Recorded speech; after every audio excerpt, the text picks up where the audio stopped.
Olá, tudo bem? Neste vídeo nós vamos estudar rapidamente o nascimento de Jesus, as profecias de Simeão e de Ana, que hoje seriam chamados de médiuns, a respeito de Jesus, e a visita de Jesus ao templo de Jerusalém, quando ele tinha 12 anos, levado pelos seus pais. Se você quiser acompanhar este estudo, conferindo as passagens, pegue o Evangelho de Lucas. Se você não tem um exemplar do Evangelho, aqui embaixo tem um link da Bíblia Online.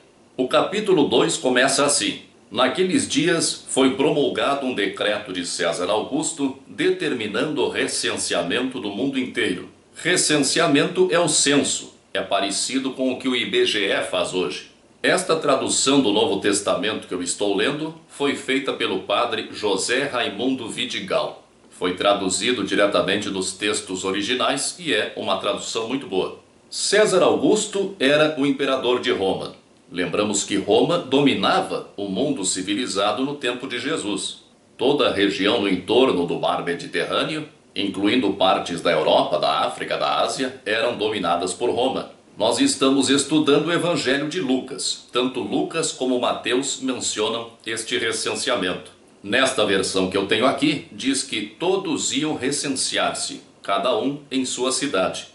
Se pegarmos outra tradução, como esta de Roden, está dito que foram todos para se inscrever, cada um à sua cidade pátria. Aí já não é na sua cidade, mas na sua cidade pátria, ou seja, na cidade dos seus antepassados.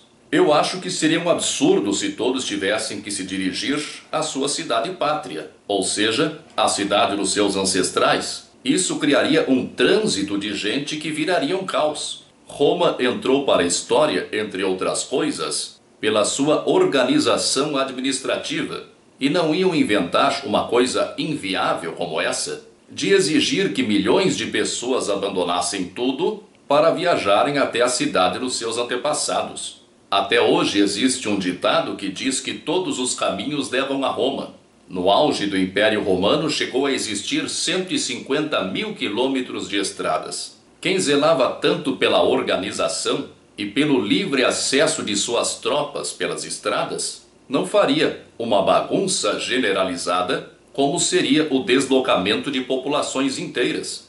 Antes que alguém diga que é perda de tempo analisar um assunto como este, vamos esclarecer que esta questão é muito importante. Por que é importante? Porque se o recenseamento não exigia que as pessoas fossem às suas cidades pátrias, se deslocando pelo país, o que está escrito aqui tem uma razão maior.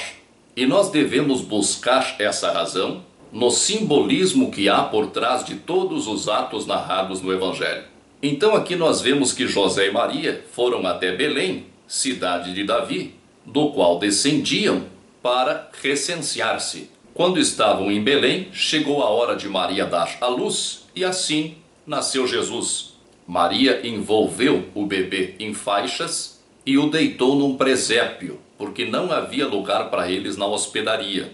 Hospedaria, na época, era apenas um local de abrigo para os viajantes, não era um hotel. E presépio, ou manjedoura, era um lugar onde se guardava o gado, um lugar junto à casa, onde as pessoas também se abrigavam, onde não havia mais lugar na casa. Isso era comum, não há nada de especial nisso. Jesus nasceu de maneira humilde, mas humildade não quer dizer pobreza. Alguns dizem que Deus prefere os pobres, mas isso não é verdade. Deus não faz distinção entre os seus filhos. Encontramos um simbolismo profundo aqui. O recenseamento, como é narrado aqui, com cada um se dirigindo à cidade dos seus ancestrais, a quem eles chamavam pais. Pais pode designar ancestrais.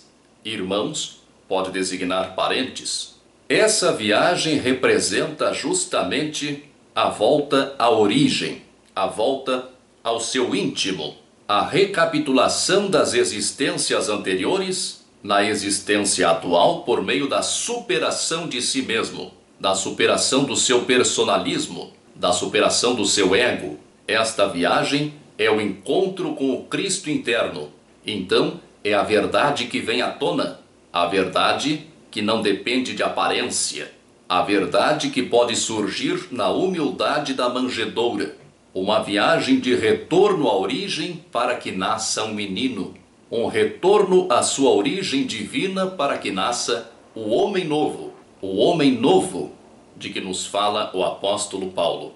É preciso que o homem velho, cheio de preconceitos gerados pelo orgulho e pelo egoísmo, dê lugar ao homem novo, o homem que reconheceu o seu Cristo interno.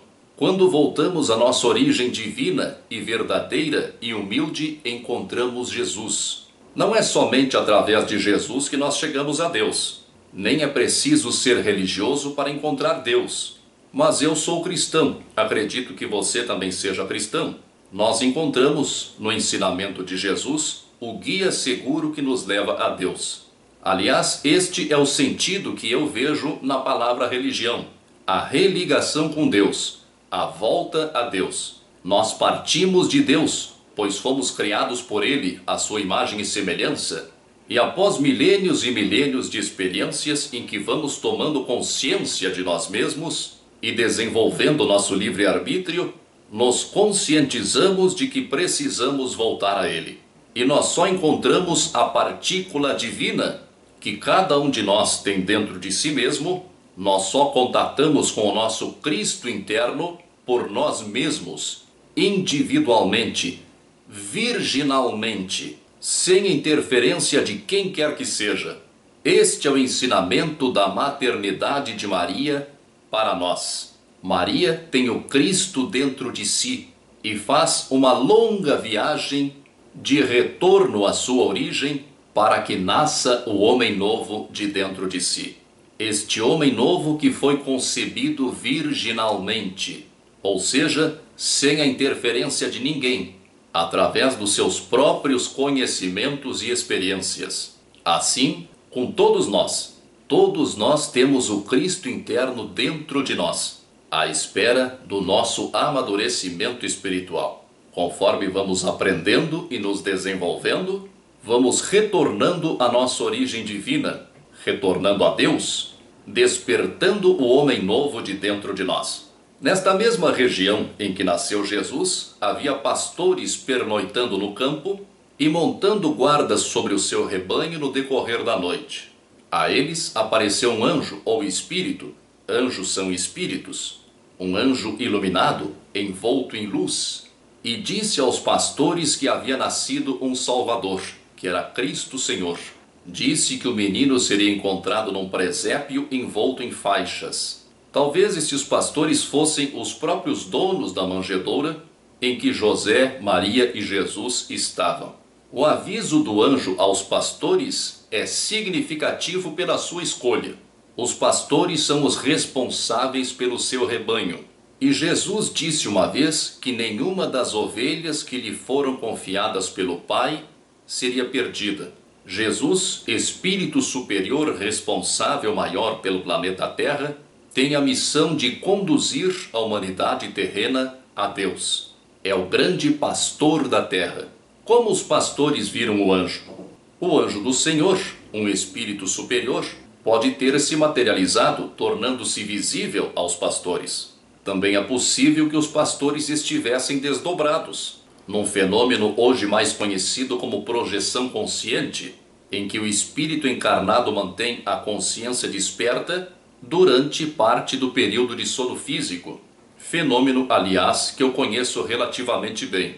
Na tradução de Roden, diz que os pastores passavam a noite em claro, o que bem pode ser, simbolicamente, uma expressão para designar aquele que mantém o domínio da consciência enquanto desdobrado, no controle dos seus veículos de manifestação, o corpo físico e o perispírito, ou seja, no domínio do seu rebanho, montando guarda sobre o seu rebanho. É comum quem pratica a projeção consciente ver e comunicar-se com espíritos desencarnados, já que estão no mesmo plano. Mais tarde vamos ver que o ensinamento de Jesus é construído em grande parte sobre a importância do controle sobre o pensamento. E nisso também encontramos sentido nos pastores que passam a noite em claro nos campos, montando guarda sobre os seus rebanhos. Ou, para bom entendedor, pessoas que alcançaram algum domínio sobre os seus campos eletromagnéticos, ou a sua aura, montando guarda sobre os seus pensamentos, ou como nos ensinou Jesus, vigiando os seus pensamentos, orando e vigiando. Os pastores vão até onde estava Jesus, por isso parece que a manjedoura era realmente deles, e falam sobre o que tinha ocorrido a eles. Veja a clareza do simbolismo. Os pastores, ou melhor, as pessoas que alcançaram algum domínio sobre os seus campos eletromagnéticos, através do controle sobre os seus pensamentos, ou seja, montando guarda sobre os seus rebanhos, encontraram o Cristo, ou poderíamos considerar que encontraram o seu Cristo interno, ou que encontraram o homem novo. Se aceitarmos a hipótese de que a manjedoura fosse deles mesmos, teríamos que eles encontraram o homem novo dentro de sua própria casa, ou seja, estando no seu corpo físico, estando encarnados. Ao final, os pastores agradeceram a Deus pelo que tinham visto e ouvido. Jesus nos alerta muitas vezes que devemos ter olhos de ver e ouvidos de ouvir, para que possamos compreender a sua mensagem, que é toda espiritual. Sempre vale a pena lembrar uma palavra de Emmanuel. José e Maria, dirigindo-se a Belém, obedecem à ordenação política de César. Mas Jesus, vindo ao seu encontro, nas palhas da manjedoura, fora do ambiente doméstico, mostra que a claridade divina pode bafejar os trabalhos da criatura em qualquer parte. O casal de Nazaré não apresenta desculpas a fim de evitar a obrigação devida à ordem. Jesus não apresenta condições especializadas para se oferecer às criaturas. Preste atenção ao que diz aqui. Deram-lhe o nome de Jesus, conforme fora indicado pelo anjo, antes de ser concebido no seio materno. Se o seu nome foi escolhido antes de ser concebido, e ele já existia antes de ser concebido, há a preexistência do Espírito. O Espírito não se forma com a concepção, mas já existe antes e continua existindo depois. Claro que isto não diz muita coisa para você se você acha que Jesus é Deus, mas isso é um direito seu que eu respeito.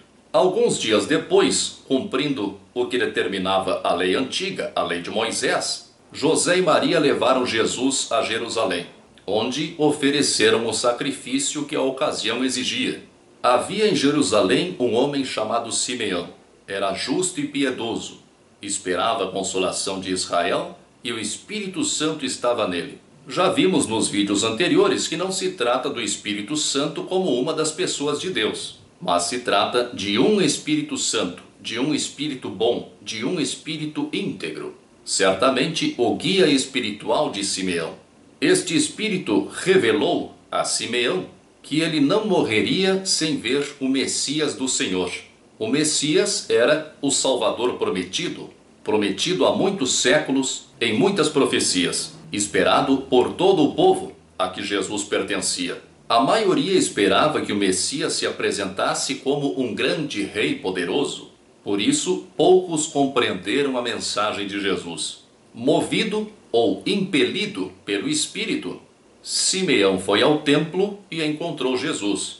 Ouça o que ele disse: Agora, Senhor, podeis deixar ir em paz o vosso servo, conforme a vossa palavra, porque os meus olhos viram a vossa salvação, que preparastes diante de todos os povos, luz para iluminar as nações e para dar glórias a Israel, vosso povo.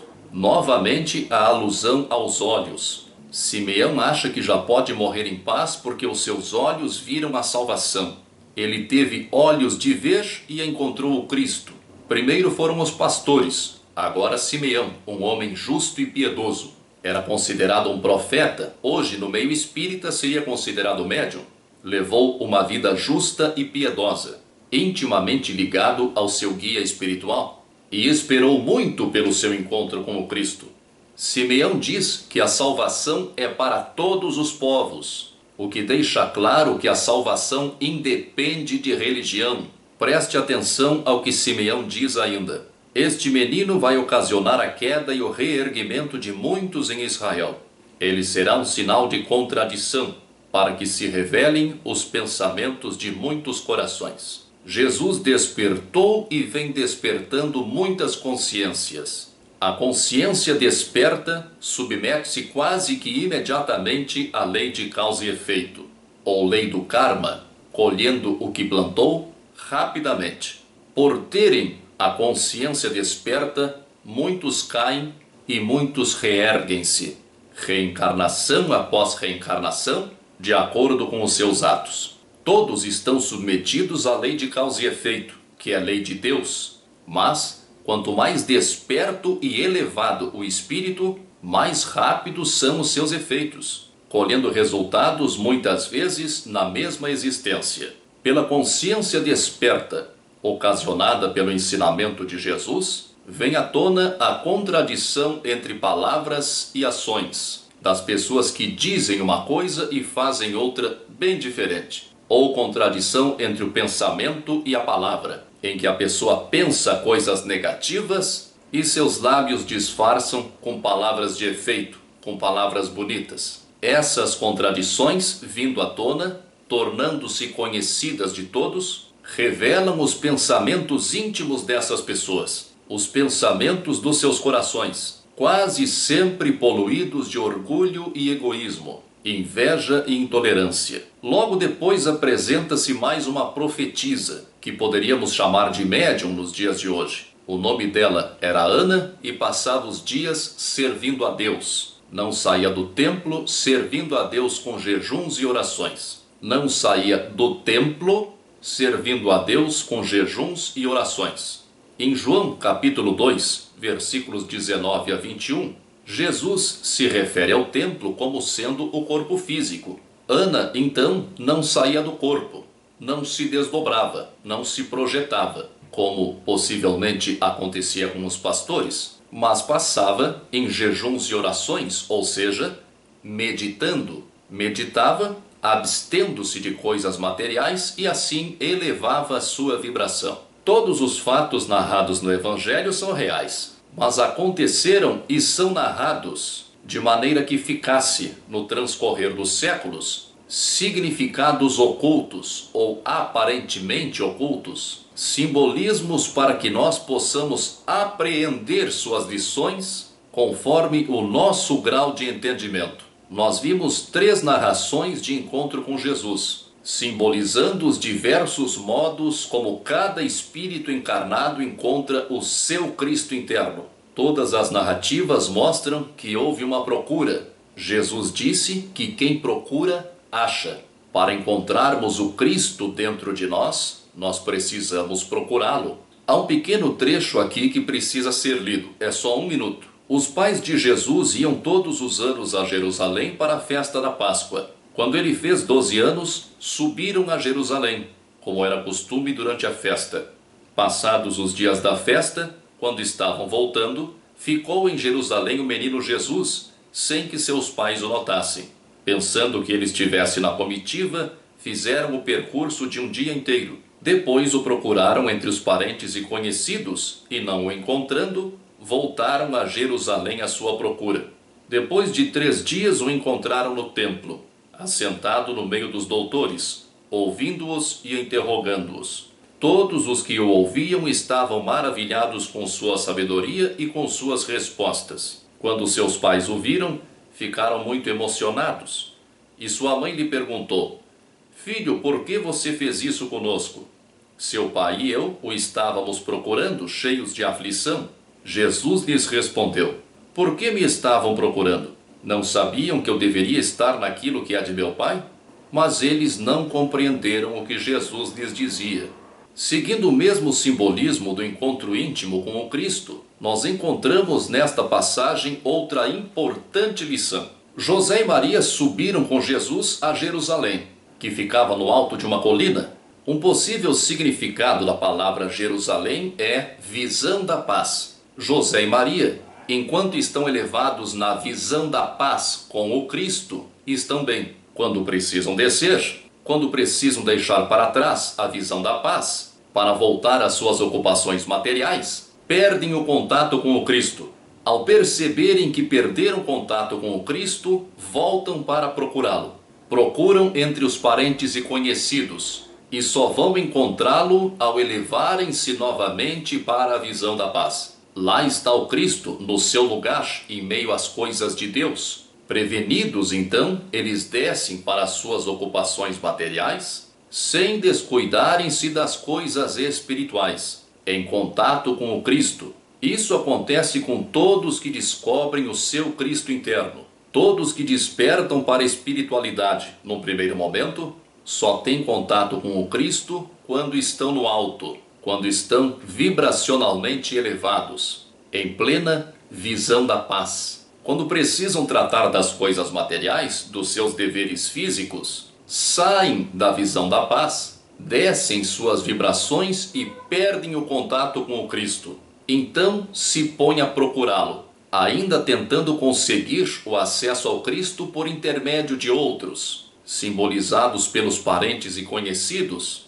que representam o líder religioso, o padre, o pastor, o dirigente espírita, o babalorixá, mas não o encontram por intermédio de ninguém. O máximo que um líder religioso consegue fazer pelo fiel ou seguidor é apontar o caminho, mas a busca e o encontro com o Cristo são processos individuais, cada um deve fazer por si. Só vão encontrá-lo quando elevarem-se novamente alcançando a visão da paz. Vão encontrá-lo em meio às coisas de Deus. Depois de algum tempo e muita disciplina, são capazes de descer da visão da paz, de tratar das obrigações materiais, sem perder contato com o Cristo. O ensino deste vídeo é sobre a busca individual pelo Cristo de cada um, pela fagulha divina que cada um de nós tem dentro de si, esperando ser despertada e desenvolvida. Muito obrigado pela companhia,